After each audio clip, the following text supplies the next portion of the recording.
دین کا کام کرنا اور دین کی خدمت کرنا یہ بڑے نصیبے کی بات ہے۔ اتنا بڑا یہ نصیبہ ہے، اللہ جس کو عطا فرما دے۔ قرآن پاک میں رب تعالیٰ نے یہ بات ارشاد فرمائی، هل يستوي الذين يعلمون والذين لا يعلمون، کیا تم میں سے جاننے والے اور نہ جاننے والے دونوں برابر ہو سکتے ہیں؟ ایک عالم ہے، ایک جاہل ہے، ایک کو اللہ نے علم کا خزانہ دیا اور دوسرے کے پاس علم نہیں ہے۔ قرآن کہتا ہے میری بات نہیں ہے، قرآن کہتا ہے یہ دونوں برابر آپ کی توجہ کا طالب ہوں، قرآن کہتا ہے یہ دونوں برابر۔ جب قرآن کہتا ہے تو ہم تو برابری کا بھی درجہ دینے کے لیے تیار نہیں۔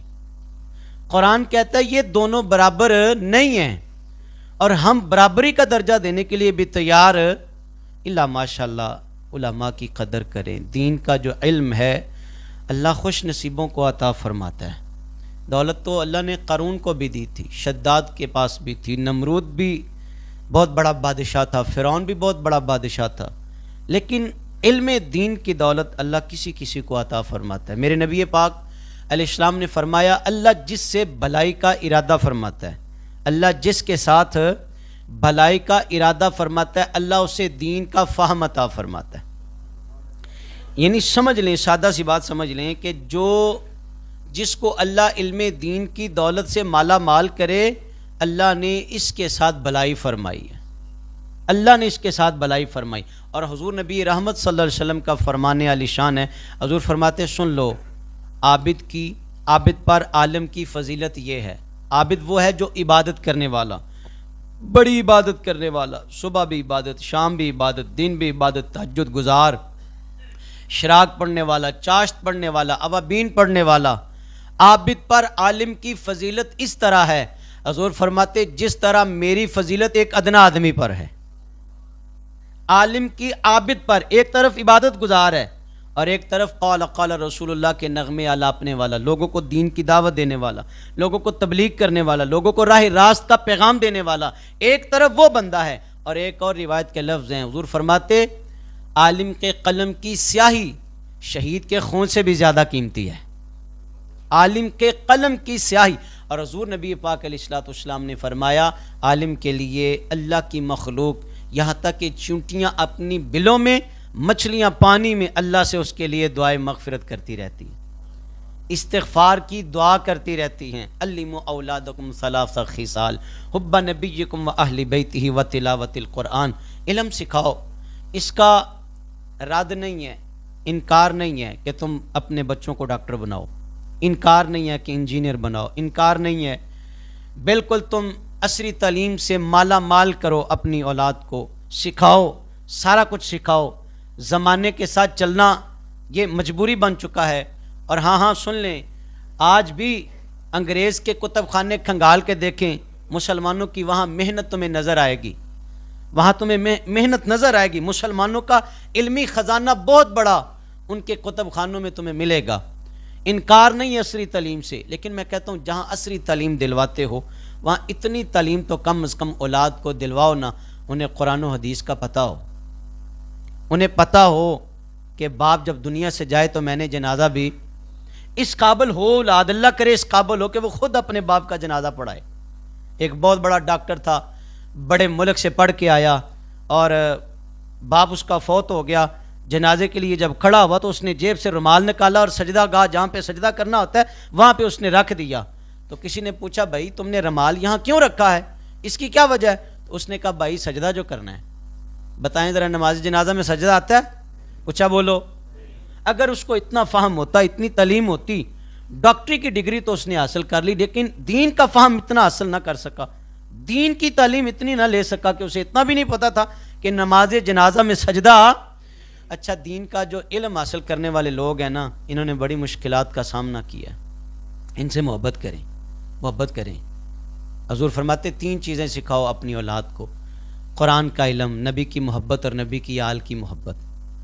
اچھا، یہ مرحلے اتنے انتہائی مشکل ہیں، عالم دین سے نا جو پیار کرتے ہیں نا، لوگ پیار کرتے ہیں، 2 میٹھے بول سے یہ لوگ خوش ہو جاتے ہیں، 2 میٹھے بول سے۔ شاہ بقی الدین ابن مخلد اندلس سے چلے علم دین حاصل کرنے کے لیے، امام احمد بن حنبل کا یہ زمانہ ہے، آج تو شوق ہی نہیں رہ گیا، یہ دین سیکھنے کا شوق ہی نہیں لوگوں کو، کھینچ کھینچ کے لانا پڑتا ہے، آ جاؤ بھائی 2 باتیں سن لو، شوق ہی نہیں ہے۔ یہ اس دور کی کہانی ہے جب لوگ پیدل بھی سفر کرتے تھے اور جانوروں پہ سفر کر کے دور دراز علاقوں پہ دین سیکھنے کے لیے جاتے تھے۔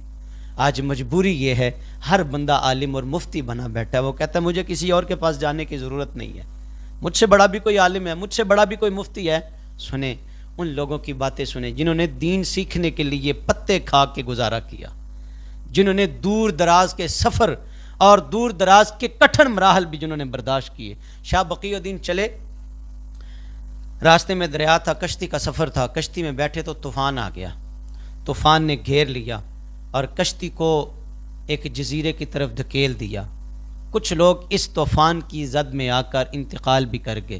شاہ بقی الدین مہینہ یا لگ بھگ کچھ دن اس جزیرے میں رہے، اور وہاں کھانے کے لیے کیا تھا، پینے کے لیے وہاں کیا ہوگا، چلیں پتے کھا کھا کے، زندگی تو باہر کیف سانسیں چل رہی ہیں، اس پیٹ کو ضرورت ہے، پتے کھا کھا کے گزارا کیا۔ بالآخر اس مصیبت سے جان چھوٹی، کسی قافلے کے ساتھ مل کر بغداد آ گئے امام احمد بن حنبل سے علم دین سیکھنے کے لیے، دین کا علم لینے کے لیے۔ اتنا اوکھا پینڈا کر کے جب امام احمد بن حنبل کے پاس آئے تو لوگوں سے پوچھا مجھے امام صاحب کا پتہ بتائیں، میں علم دین سیکھنے کے لیے آیا ہوں۔ کہانی آج کی نہیں ہے، بڑی پرانی ہے۔ لوگوں نے کہا احمد بن حنبل کو تو قید کر دیا ہے۔ لوگوں نے کہا بادشاہ وقت اس کی تقریریں سن کے کہتا تھا نہیں نہیں میری مرضی کی تقریر کرو، جو میں کہتا ہوں وہ فتویٰ دو، جو میں کہتا ہوں وہ کام کرو۔ تو کہا پہرے لگا دیے، انہیں محصور کر دیا ہے اپنے ہی گھر میں، اور ان سے تو ملنے کی کسی کو اجازت بھی نہیں ہے۔ کون؟ امام احمد بن حنبل، فقہ کے بہت بڑے امام، ہمارے ائمہ اربعہ کے، حنبلی مسلک کے حضرت امام احمد بن حنبل کی کہانی آپ کے سامنے رکھ رہا ہوں، جنہوں نے دین کا بہت بڑا خزانہ امت مصطفیٰ تک پہنچایا ہے۔ کہا قید کر لیا گیا ہے ان کو۔ کہا مجھے بتاؤ کوئی طریقہ ہے؟ کہا طریقہ کوئی نہیں ہے، اگر کسی سے پتہ بھی پوچھو گے نا تو کوئی پتہ بتانے کے لیے بھی تیار۔ اتنے ظالم لوگ بھی گزرے ہیں، اتنے۔ کہا بادشاہ بڑا سخت ہے، کسی سے ملنے کی اجازت نہیں ہے، امام احمد بن حنبل سے کسی کو ملنے کی اجازت نہیں ہے۔ تو کہا چل یار مجھے پتہ تو بتا دے، آگے میں خود کچھ کر لوں گا۔ کہا صرف اتنا کر سکتا ہوں، میرے ساتھ چل، آنکھ کے اشارے سے بتاؤں گا کہ یہ احمد بن حنبل کا گھر ہے، انگلی کا اشارہ بھی نہیں کروں گا، صرف آنکھ کے اشارے سے بتاؤں گا، تم نے سمجھ لینا۔ کہا چلو مجھے منظور ہے، اتنا ہی منظور ہے مجھے۔ چلے آنکھ کے اشارے سے کہا یہ احمد بن حنبل کا گھر ہے۔ اگلا دن ہوا نا، شاہ بقی الدین علیہ رحمہ نے لباس بدلا، دستار بھی اتاری، پھٹا پرانا لباس پہنا، فقیر کے روپ میں ہاتھ میں کاسا پکڑا، ہاتھ میں کاسا پکڑا، اور صدا لگاتا لگاتا امام احمد بن حنبل کے دروازے پہ پہنچا۔ امام صاحب باہر آئے، کہا اللہ کے نام پہ کچھ دو۔ امام صاحب نے سکہ ڈالا، شاہ بقی الدین نے کاسا پیچھے کر لیا، کہا حضور سکہ لینے کے لیے نہیں، محمد کا دین لے کے نہیں آیا ہوں۔ حضور بڑا سفر کیا ہے، میں نے پتے بھی کھائے ہیں، میں نے بڑی مشکلات کا سامنا کیا ہے، میں کوئی پیشہ ور فقیر نہیں ہوں، میں پیشہ ور گداگر نہیں ہوں، میں مانگنے والا نہیں ہوں، میں تو مصطفیٰ کا دین سیکھنے والا ہوں، مجھے دین کی طلب آپ تک لے آئی ہے، اور مجھے کیا پتا تھا کہ آپ کو تو قید کر رکھا ہے، زمانے کے ظالموں نے آپ پہ ظلم ڈھائے ہیں، حضور میں آپ کے پاس مصطفیٰ کی حدیث کا علم لینے کے لیے آیا ہوں۔ امام صاحب کی آنکھوں سے آنسو آ گئے، امام صاحب بھی تڑپ گئے، رونے لگے، اور روتے روتے کہتے یار میں بھی پریشان تھا، اتنے دن ہو گئے ہیں کسی کو دین نہیں سکھایا، میری بھی تڑپ تھی، میری بھی تانگ تھی کہ کوئی مجھ سے دین سیکھے، کوئی میرے پاس آ کر دین کی بات کرے، کوئی مجھ سے کہے بتاؤ رسول اللہ نے کیا فرمایا تھا، بتاؤ میرے نبی کی حدیث کیسی ہے۔ کہا حضور میں روز آؤں گا، اسی روپ میں آؤں گا، آپ نے مجھے روز حضور کی کوئی حدیث سنانی ہے، مجھے دین کا علم سکھانا ہے، دین کا فہم سکھانا ہے۔ شاہ بقی الدین روز فقیر بنے، روز فقیر بنے، کسی نے سال کہا، کسی نے 2 سال کہا، روز جاتے فقیر بن کے، کاسا پکڑ کے امام صاحب کے چوکھٹ پہ جاتے۔ امام صاحب لوگوں کو دکھانے کے لیے، پیارے بڑے سخت تھے، لوگوں کو دکھانے کے لیے سکہ بھی ڈالتے اور میرے نبی کی حدیث بھی سنا دیتے۔ 2 سال کے بعد یہ قید و بند کی صحبتیں ختم ہو گئی، بادشاہ بدل گیا، بادشاہ بدل گیا۔ جو اگلا بادشاہ آیا اس نے کہا نہیں نہیں امام کو بڑی عزت اور تکریم کے ساتھ باہر لے کے آؤ۔ امام صاحب کے لیے بڑا مدرسہ بنوایا گیا، سارے ایک جیسے، بولو سارے ایک جیسے، اگلا بادشاہ آیا، امام کا تابعدار، میرے نبی کے دین سے محبت کرنے والا، پیار کرنے والا. اس نے کہا نہیں نہیں امام صاحب، میں کون ہوتا ہوں، میری مرضی نہیں چلے گی، میرے مصطفیٰ کے قانون کی مرضی چلے گی، میرے نبی کے قانون کی مرضی چلے گی. امام صاحب کے لیے پھر مدرسہ بنا. امام صاحب مسند پہ بیٹھے، لوگوں کو واز کرنے لگے، لوگوں کو دین سکھانے لگے. وہ شاہ بقی الدین آ کے لوگوں کے پیچھے بیٹھا دین سیکھنے کے لیے. امام صاحب کھڑے ہو گئے، کہا بقی الدین آگے آ جاؤ، آگے آ جاؤ، بقی الدین آگے آ جاؤ، آؤ ذرا میرے سینے سے لگو. بقی الدین کو سینے سے لگایا. امام صاحب کی آنکھوں سے آنسو آ گئے. کہا لوگوں سنو، تم سمجھتے ہو گے میں نے بقی الدین سے کیوں محبت کی ہے؟ سنو، تم سیکھنے کے لیے آئے ہو، بقی الدین گداگر بن کے محمد کا دین لینے کے لیے آیا ہے. میں تمہیں سکھاؤں گا، بقی الدین کو نوازوں گا، تمہیں میں سکھاؤں گا. یہ دین بڑا اوکھا ہم تک پہنچا یار، بڑا ہی اوکھا پہنچا دین ہم تک. خدا کے واسطے پیار کرو یار، ان بھائیوں کو ذرا کہا کرو یار، ان بھائیوں کو بڑی محنت لگتی ہے. اور میں نکما سا بندہ ہوں، میں اس محنت پہ ناز نہیں کرتا، اس محنت پہ فخر نہیں کرتا. اور میں اپنے دل کی کہانی اللہ میری جانتا ہے، صرف یہی ہے تمنا ہے اس دنیا میں کوئی کام کر جائیں. بڑی خطائیں ہوئی ہم سے یار، بڑی خطائیں ہوئی. آؤ رسول اللہ کا دین کسی تک پہنچائیں یار، آؤ نبی کا پیغام کسی تک پہنچائیں. تمنا ہے کہ اس دنیا میں کوئی کام کر جائیں، اگر کچھ ہو سکے تو خدمت اسلام کر جائیں. ان سے پیار کرو، ان کی محبت کر کے تو دیکھیں ذرا. یہ ڈاکٹر ہوتا ہے نا، جو ڈاکٹر وہ آپ کی صحت کا محافظ ہوتا ہے. وہ کہتا ہے مریض سے کہتا ہے تجھے شوگر ہے، تم نے میٹھا، ایسا ہی ہے. ہائی بلڈ پریشر والے سے کہتا ہے کہ تم نے مرغزن غذائیں نہیں کھانی، زیادہ نمک والی چیزیں تم نے استعمال. وہ ٹوکتا ہے ڈاکٹر کے کہنے پہ، چینی بھی چھوڑ دی، ڈاکٹر کے کہنے پہ جناب پتہ نہیں کیا کچھ چھوڑ دیا. وہ امیر ترین بندہ سادہ سی غذائیں کھانے پہ مجبور ہے، اتنی دولت ہونے کے باوجود. کیوں جی؟ ڈاکٹر اس کی صحت کا محافظ تھا. کاش سمجھو عالم تمہارے ایمان کے محافظ ہیں. عالم تمہارے یہ تمہیں ٹوکتے ہیں، تمہیں برا لگتا ہے؟ نہیں، اگر یہ نہ تمہیں ٹوکے تو تم پتہ نہیں کس راہ پہ چل نکلو. یہ اگر تمہیں ہاتھ باندھ کے یہ نہ کہیں بھائی نہ کرو، خدا ناراض ہوتا ہے. چلو یار 100 میں سے 10 بندے تو سمجھ ہی جاتے ہیں نا. اللہ کرے سب کو سمجھ آ جائے. امام صاحب کا زمانہ ہے، خلیفہ ہارون رشید ملحد ان کے پاس آیا، دہریہ، وہ جو رب کو بھی نہیں مانتا. وہ کہتا نہیں ساری کائنات ایویں بن گئی ہے، اللہ بھی کوئی نہیں ہے. اس نے بڑا چیلنج دیا. ہارون رشید کے دربار میں آ کے کہتا ہے میرے ساتھ کوئی پائے کا عالم لاؤ جو مناظرہ کرے. میں کہوں گا ثابت کروں گا اللہ کوئی نہیں، اور تیرا عالم آ کے یہ ثابت کرے گا اللہ ہے. اللہ آپ کو جزائے خیر دے. اللہ امام صاحب کو پیغام بھیجا خلیفہ نے. امام اعظم ابو حنیفہ رحمہ اللہ علیہ، فقہ کے ہمارے امام جن کے ہم مقلد ہیں. امام صاحب نے کہا ٹھیک ہے میں نماز ظہر کے بعد آ جاؤں گا.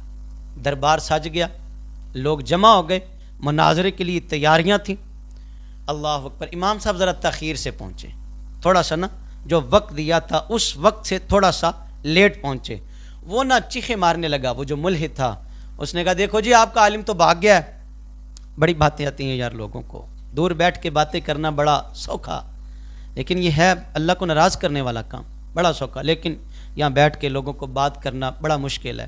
میں نے دیکھا ہے، میری آنکھوں نے دیکھا ہے یہ منظر بھی، کہ بڑے بڑے پکے نمازی اقامت کہنے سے بھی گھبراتے ہیں. ان سے کہا جائے نا آؤ بھائی اقامت کرو، اقامت کہہ دو، اقامت پڑھ دو، اذان تو چلو وہ تو پھر بھی اسپیکر میں اقامت تو چند لوگ ہی ہوتے ہیں، تو اقامت کہنے سے لوگ گریزہ ہوتے ہیں. اور وہی اللہ کے نیک بندے باہر جا کے سر سے لے کے پاؤں تک اتنے نقش نکال کے جاتے ہیں نا امام پہ. امام صاحب تھوڑے سے لیٹ آئے، اور لیٹ آنے کی بھی وجہ تھی. ملحد وہاں کہہ رہا تھا جی تمہارا امام نہیں آیا، بھاگ گیا. امام صاحب جب پہنچے نا تو بادشاہ نے بڑے پیار سے استقبال کیا، پورے پروٹوکول کے ساتھ، پوری محبت کے ساتھ مسند پہ بٹھایا اپنے ساتھ، اور عرض کی حضور یہ تو ہمیں چین نہیں لینے دے رہا تھا. یہ کہہ رہا تھا کہ آپ کا امام بھاگ گیا، تو آپ لیٹ کیوں آئے ہیں، تاخیر سے آنے کی وجہ کیا ہے؟ تو میرے امام بول کے فرماتے اصل میں بات دراصل یہ تھی کہ میں جب گھر سے نکلا نا تو میں نے عجیبی منطق دیکھی، عجیبی منظر دیکھا. ایک درخت آنن فانن کٹا، تختے بن گئے، پھٹے بن گئے، خود بخود ایک کشتی بنی. اور میں نے چونکہ دجلہ کے دوسرے کنارے سے سفر کر کے آنا تھا، خود بخود کشتی بنی. میں بیٹھ گیا، ملا کوئی نہیں تھا، کشتی خود بخود چلی، میں دوسرے کنارے آ گیا. مجھے اس منظر نے بڑا حیران کیا، خود بخود کیسے کشتی بن گئی؟ بہرکیف اس منظر کی وجہ سے میں تھوڑا سا لیٹ تم تک پہنچا ہوں۔ امام صاحب اپنے لفظ کہہ کے ابھی خاموش ہوئے، وہ ملحد کھڑا ہو گیا، وہ کہتا لو جی امام دا جھوٹ بھی پھڑیا گیا جے، لو جی ایک تے لیٹ آئے جے تو دوجا پہ جھوٹ بول دے جے، بھلا یہ بھی ہو سکتا ہے، بھلا یہ بھی ہو سکتا ہے خود بخود کشتی بن جائے، خود بخود بغیر ملا کے کشتی چل جائے۔ امام نے کہا چپ کر جا، یہی تو جواب دینا چاہتا ہوں۔ اور اگر ایک کشتی خود بخود نہیں بن سکتی، اتنی بڑی کائنات خود بخود کیسے بن گئی ہے؟ اتنی بڑی کائنات خود بخود کیسے بن گئی ہے؟ ایک کشتی تو ماننے سے انکاری ہے، اور پھر دوسری بات تم نے کہا کہ کشتی ملا کے بغیر چل نہیں سکتی۔ اگر بن نہیں سکتی، ملا کے بغیر چل نہیں سکتی، تو پھر مان لے اس کائنات کو بنانے والا بھی رب ہے، چلانے والا بھی ایک رب ہے۔ وہاں جتنے لوگ تھے نعرہ تکبیر بلند کیا، اللہ اکبر کی یہی تو مناظرہ تھا، یہی تو سوال و جواب تھے۔ وہ کہتا تھا اللہ کوئی نہیں، کائنات ایویں بن گئی ہے، وہ کہتا تھا نظام بس چل رہا ہے، اللہ کوئی نہیں ہے۔ تو امام صاحب کے یہ جملے سب کے ایمان کی حفاظت کے ضامن ہوئے، اور اس جملے نے یہ بیٹھا کریں، یہ آپ کے ایمان کے محافظ ہوتے ہیں، ان سے دین سیکھا کریں، ان سے محبت کیا کریں۔ آئیں اس عنوان سے آخری بات عرض کر کے میں اس گفتگو کو سمیٹتا ہوں۔ میرے کملی والے اسلام نے فرمایا العلماء ورثۃ الانبیاء، یہ جو علماء ہیں نبیوں کے وارث ہیں۔ کن کے؟ بولیں جی۔ اچھا یہ بات نا آپ ذرا ہچکچاہٹ کے ساتھ کہہ رہے ہیں، یہ بات سلطان محمود کے دل میں بھی کھٹکا پیدا کرتی تھی۔ سلطان محمود بڑا عاشق رسول تھا، اے میں قربان جاؤں، وڈے لوکاں دیاں وڈیاں گلاں، اتنا بڑا عاشق تھا۔ ایاز کے بیٹے کا نام محمد، اور اس نے ایک دن بلایا، اے ایاز کے بیٹے میری بات سنو۔ ایاز چھوٹی چھوٹی باتیں نوٹ کرتا تھا، بڑی چھوٹی چھوٹی باتوں کو باریک بینی سے دیکھتا تھا۔ ایاز تھوڑا سا نہ پریشان ہوا، کہا کہ پہلے تو نام لے کے پکارتا تھا، اس میں شک نہیں یہ میرا ہی بیٹا ہے، یہ میرا ہی پتر ہے، لیکن اس نے آج عجیب انداز سے بادشاہ نے پکارا کہ اے ایاز کے بیٹے میری بات سنو۔ خیر ایاز نے سوال کیا بادشاہ سے، بادشاہ میرے بیٹے سے کوئی غلطی ہو گئی ہے، کمی کجی رہ گئی ہے؟ بادشاہ نے کہا نہیں کچھ بھی نہیں ہوا۔ تو کہا پہلے آپ نام لے کے پکارتے تھے، آج آپ نے کہا اے ایاز کے بیٹے میری بات سنو۔ سلطان کی آنکھیں برس گئیں، کہا تیرے پتر سے غلطی نہیں ہوئی، اصل میں تیرے بیٹے کا نام میرے آقا کے نام کی نسبت سے ہے، تیرے بیٹے کا نام محمد ہے، اور میرے سونے آقا کا نام بھی۔ جس وقت میں نے تیرے بیٹے کو بلایا میں بے وضو تھا، میں بے وضو تھا، میرے دل نے یہ مناسب نہیں سمجھا، گواہی دی کہ یہ نام بڑا پیارا نام ہے، میں بے وضو اپنے آقا کا نام بھی نہیں لینا چاہتا تھا۔ اتنا بڑا عاشق، اتنا بڑا دیوانہ میرے نبی کا۔ کہا بس اتنی سی بات ہے کہ میں نے تیرے بیٹے کو ایاز کے بیٹے کہہ کے اس لیے پکارا کہ تیرے بیٹے کا نام حضور کی نسبت سے ہے، اور میں اس وقت بے وضو تھا۔ وہ سلطان محمود کہتے میرے دل میں یہ کھٹکا تھا، اے مولوی نے اپنے کو نہیں کٹ لے یہ گل، یہ دال کھا کے پلنے والے، اور جناب لوگ جن کو ملازم سمجھتے ہیں یہ نبیوں کے وارث بن بیٹھے۔ سلطان کے دل میں یہ بات کھٹکتی تھی کہ یہ حدیث واقعی سچی ہے یا نہیں۔ ایک اسے اپنے باپ کے نام پہ بھی تھوڑا سا اعتراض تھا، سوال تھا کہ میرے باپ کا نام واقعی سبکتگین ہے یا کوئی اور نام ہے۔ تیسرا اس کے دل میں یہ سوال آتا تھا کہ اتنی بڑی میدان معاشر میں مخلوق خدا جمع ہوگی، جناب آدم سے لے کے آخری پیدا ہونے والا بندہ وہاں پہ جمع ہوگا۔ حضور فرماتے میں اپنے امتی کی شفاعت کروں گا، سرکار فرماتے میں اپنے امتی کی، بھلا اتنے بڑے ہجوم میں حضور کیسے شفاعت کریں گے؟ سوال کتنے ہیں؟ 3۔ بادشاہ کے دل میں سوال کتنے آئے؟ ذرا سنیں جواب کیسے ملتا ہے۔ سلطان جا رہا تھا، غلام بھی ساتھ تھے، سونے کی شمع دان لیے غلام سفر کر رہے تھے، رات کا وقت تھا۔ ایک دکان کے باہر نا ایک چھوٹا سا بچہ سبق یاد کر رہا تھا، اور ساتھ والی دکان پہ چراغ جل رہا تھا۔ بچہ اسے دقت محسوس ہو رہی تھی، سبق یاد کرتے کرتے، مدرسے کا طالب علم تھا، رات کا وقت تھا، سبق یاد کر رہا تھا۔ وہ جو دیا جل رہا تھا اس کے قریب جاتا، سبق دیکھتا، واپس آ جاتا کہ دیا اچانک بجھ گیا۔